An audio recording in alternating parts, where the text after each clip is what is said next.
how did the reconciliation process function? And especially, what role did the external factors have? For an example, the European Union.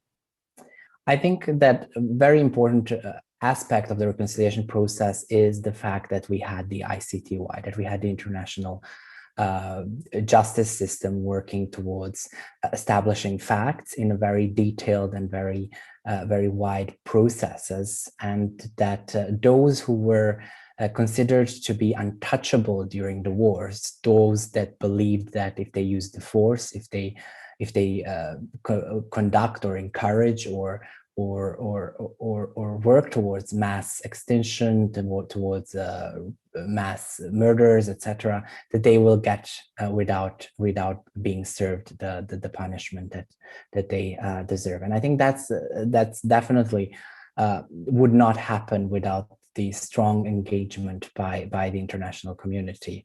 And I think that's the most solid part that we have in this process. Another solid part of that process is obviously the fact that throughout the region, from Serbia to Croatia and back, we have parts of civil society organizations that are working in very committed way, very strongly to preserve the memory of the war, to preserve the facts from the 1990s and Yugoslav disintegration, and at the same time to present those facts and work in different projects, different initiatives that would at the same time commemorate the victims, but at the same time also serve as a lesson for young people and for the future generations. I think that that aspect we should not take for granted, and that we need to go back to it, support it, and help it in any way that is possible. But at the same time, I think what we are missing, we're missing more political courage to, let's say, name the things as they are, or a courage to do things that are necessary in order to show that the sides let's say those who today sit in the position of those who have committed crimes in the Yugoslav wars have turned a leaf, have accepted the facts, have accepted that, you know, to make your society healthier, to make your society more progressive, to make your society be able to move forward, you also need that political aspect of the recognition of the things. At the same time, I also don't want to undermine what has been achieved to some extent also by different governments across the region when it comes to the, you know, getting the war criminals who went before the ICTY, or even some of the cases that have been prosecuted in domestic courts across the region. At the same time, you have politicians who recognize some of the mass atrocities, for example, genocide in Srebrenica and events like that. So there have been steps. You have these pockets of positive examples, I would say, in that sense, but at the same time, it remains a lot more to be done. And I think that the international community there as well plays an important role. You need support for civil society organizations working on this until governments in the region take over that responsibility on them to support the civil society organizations to work on these issues without trying to influence them in which way they should do that. And I think that some of the countries in the or governments in the region are still not there. So in that sense, we need international community to help us and support us in that. Thank you. What were the biggest challenges, let's say, in the process of reconciliation? What were the strategies, especially to overcome those challenges, and how are they affecting positively or negatively?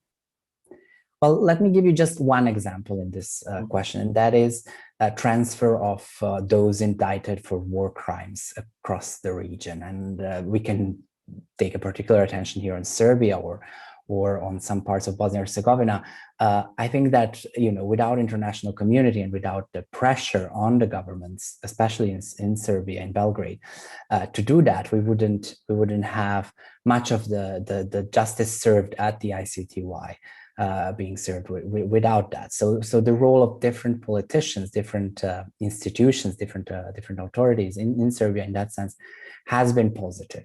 But at the same time, negative consequence of that is that to some extent, narrative of we were forced to do that to make progress on the EU path, we were forced to do that because otherwise we would economically be down, is something that is then a consequence of that, let's say, negative consequence of that approach. So at the same time, you have acts that should show positive change, that should show maturity of the at least authorities, that should then be followed by the overall social acceptance of that. But then because of this narrative that has been used, the process has been, for that matter, has been prolonged or postponed, in a sense that there were these defenses, well, it wasn't us, we were forced, etc. And what we see today, and I think that's we will discuss it maybe later, but I think is a negative consequences of that we see today, is that that you today have a proactive policy and proactive measures, in particular in Serbia, that are directed towards rehabilitation of war criminals, of minimizing war crimes, and basically allowing sentenced war criminals to come back into the public life and to present a completely different story than the facts that have been established in the trials against them. Mm-hmm. So let us then turn immediately to the question, how do the politics influence the reconciliation process? You mentioned Serbia as an example, and especially what is the role of the media? I think that politics, I think that what civil society is doing, what the courts have been doing to some extent across the region when they were able to freely do their job, and what the international community has been doing, I think that all has had positive impact. Today you have a clear, even if it's a minority, you have a clear parts of societies across the region that fully understand what reconciliation means, what is necessary for the reconciliation, and let's say they protect the societies as well. But to have it a long term, to have it in a sustainable way, you also need politics to do what is expected from it. As I said, civil society organizations working on reconciliations and dealing with past are almost exclusively supported by outsiders, by foreign governments and foreign authorities. I think that at the point when we have governments supporting freely civil society organizations across the region to do this work, we will be able to say, okay, this is an important milestone. Politics has sent a message. This is what we want. Instead, in Serbia, in parts of Bosnia and Herzegovina, you have a completely other thing. You have civil society organizations that are working on reconciliations, that are working with the dealing of the past, being dependent on, as I said, on a support from the outside, while the government support organizations and individuals who are either linked with war criminals or who are basically trying to rehabilitate the people that have committed war crimes and etc. So I think in that sense, we need politics to acknowledge what's good for their society, what's good for the citizens, and to move towards that. But that doesn't happen overnight, and it doesn't happen without a fight also from the civil society, from academia, from citizens, from media as well. Mm-hmm. Where do you see the roots of this, let's say, nationalistic behavior of some governments in the Western Balkans? Where do you see the roots of this narrative that they have to denying several war crimes, to slowly going back to the politics of the 90s and so on? Where do you see the roots of this problem? I think that one of the root problems of this is our perception of what a successful nation is, and how we teach also history and how we teach about what successful nations are. I think that the narrative is that our nation is the best. Our nation cannot make mistakes. It's the others, it's the enemies who do bad things. We are, glorification of your own history, of your own, and we believe, or people tend to believe, especially politicians across the region, believe that if you give a doubt, if you question this narrative of history of victories and heroes over villains and criminals on the other side, that by that you will be undermining your own nation or your own state, and that you will be making it more weak than it is. My opinion, and I think I share that opinion with many people, is that in fact the story is different. By acknowledging negative aspects of your history, by acknowledging that institutions are never perfect and they need to always become better, that societies are never perfect and need to become better, and that by discussing this and doing things that are necessary to improve things, you're actually strengthening your nation, strengthening your state in that sense. Mm-hmm. How do you see the readiness? We talked a lot about politicians and leaders, but let's talk a bit about the society. How do you see the readiness of people in the Western Balkans to contribute to reconciliation, especially regarding also maybe the paper that you wrote together with other experts about the German-Polish reconciliation after the Second World War, especially after the fall of the Eastern Bloc? How would you comment on this topic? So how can the Western Balkans and the people of the Western Balkans actually learn from the German and the Polish society and people to contribute to reconciliation?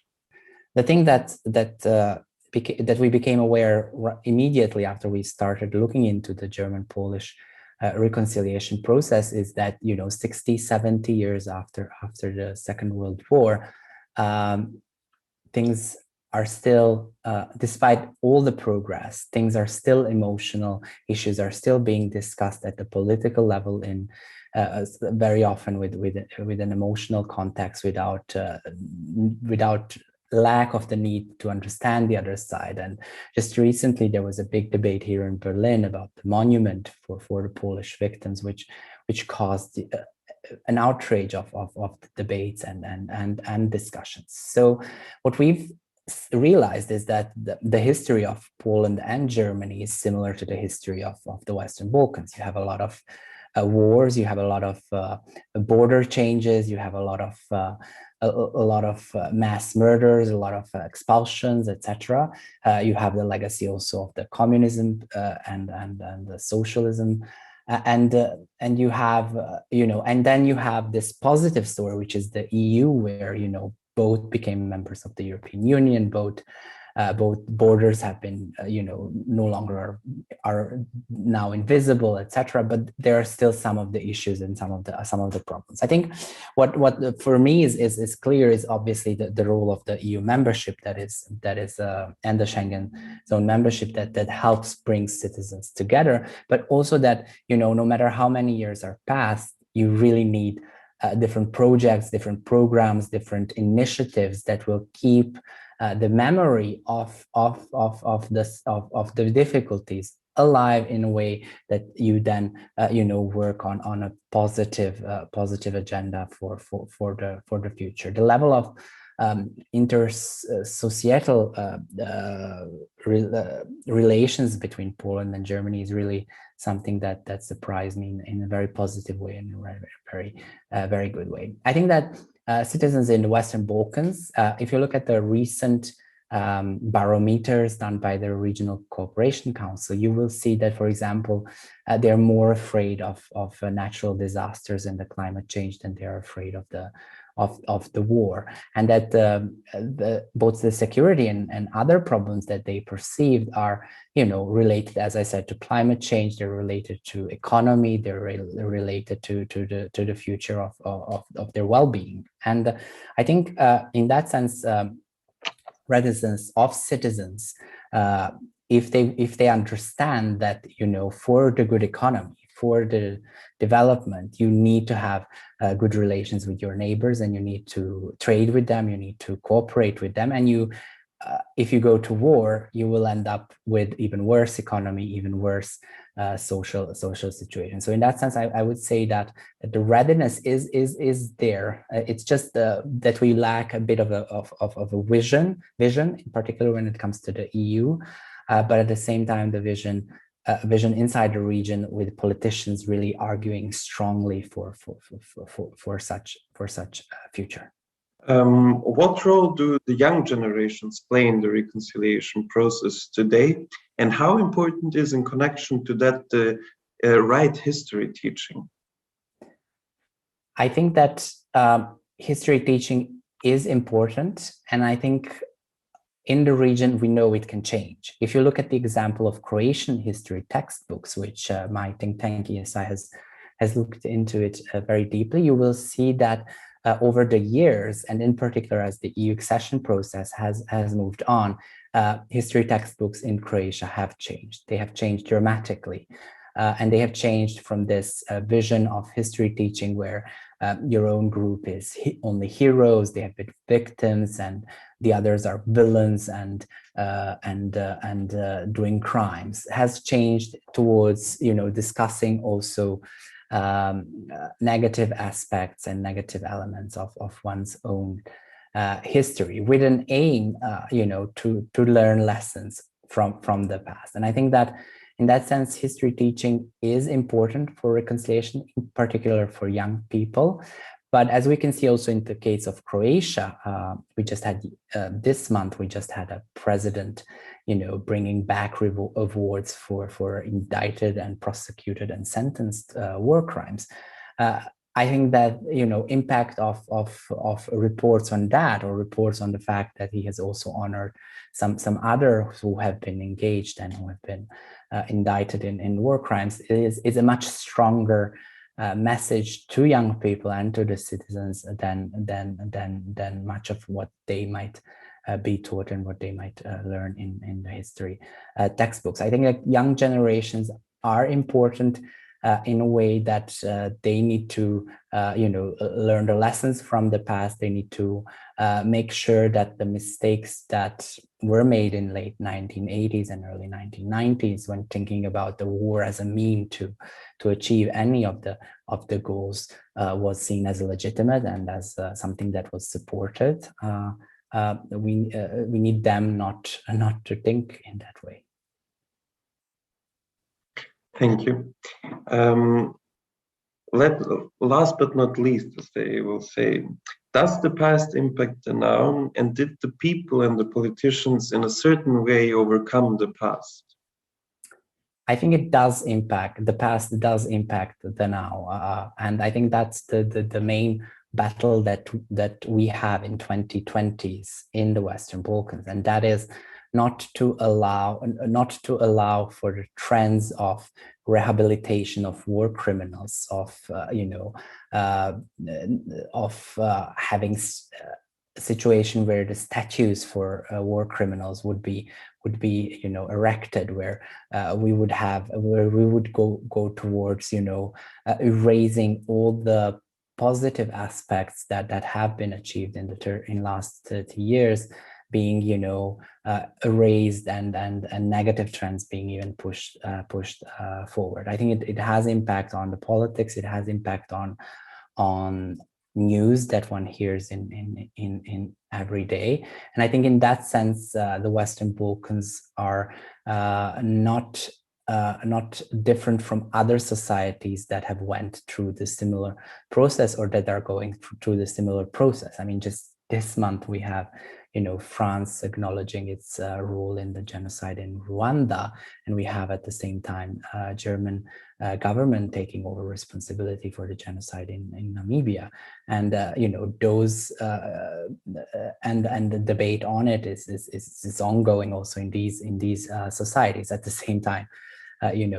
serious debates on what Napoleon has done and what kind of role what he has done in with an aim to achieve his goals is not that present, or is not occupying daily politics in France. So I think that in that sense, past does have impact on the present, but in order for this impact to be positive, depends on actors in the region, and whether and to what extent it's being discussed, it also depends on what the future vision is. And I think this EU vision of countries joining the EU, making their borders less visible, working towards more prosperous societies in economic and political and any other way, is extremely important.